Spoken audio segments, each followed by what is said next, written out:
Mewat area जो गुड़गांव का है, मेवात एरिया है जो अजय कैप्टन या तो खड़ो है और मेवात तो टिकट है अजय कैप्टन को। कौन से पार्टी से? कांग्रेस से। अच्छा, कांग्रेस से। और ईमानदार आदमी है, बढ़िया आदमी है और वातलू सारी मुस्लिम वोट पड़ सका अजय कैप्टन। तो आप लोगों को मुस्लिम लीडरशिप नहीं चाहिए? मुसलमान आदमी हाँ, वो क्या भरोसा जिता के भेज दिया वहाँ। जीते ना पैसे ले ले, जब जिता के पैसा ले लिया दूसरी पार्टी से। हाँ, कि मान लो कोई हिंदू खड़ा हुआ, हाँ, तो क्या मुसलमान वोट देगा उसको? हम दे देंगे। उनकी गलत है, मतलब मुसलमान खड़ा हुआ तो अहीर वोट नहीं देगा? नहीं देगा, देते हैं कम समझ वाला। मुसलमान मेजोरिटी में दे देता है। अच्छा, पूरा हिंदू मुसलमान हो जाता है वो। हाँ, इसीलिए आप लोग चाहते हो किसी ऐसे हिंदू को? इसीलिए हम हिंदू को साथ दे रहा हैं। हाँ। हमारी वोट तो जब निकले हमारी लीडर।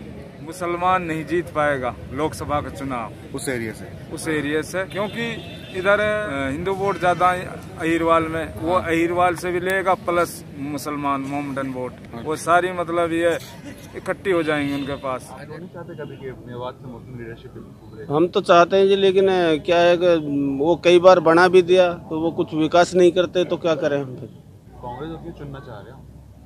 कांग्रेस को जी, अब जो जहाँ पे हमारा नेता हैं, जो हमारे एमएलए हैं, वो रहेंगे तो हम उनके पीछे तो हमको चलना पड़ेगा। एक बात बताओ, मेवात के जो लोग होते हैं, क्या उनको इलेक्शन के टाइम पे पैसे से खरीदना आसान होता है? नहीं, पैसे से कोई नहीं बिकता। पैसा देता है, उसके लिए वोट ही नहीं देता कोई, खाली पैसा खा के जेब गरम करके चल दिए। तो अगर एमपी का टिकट जाकिर हुसैन के लिए कांग्रेस का मिला तो जाकिर सीट निकाल सकता है 100 के 100%।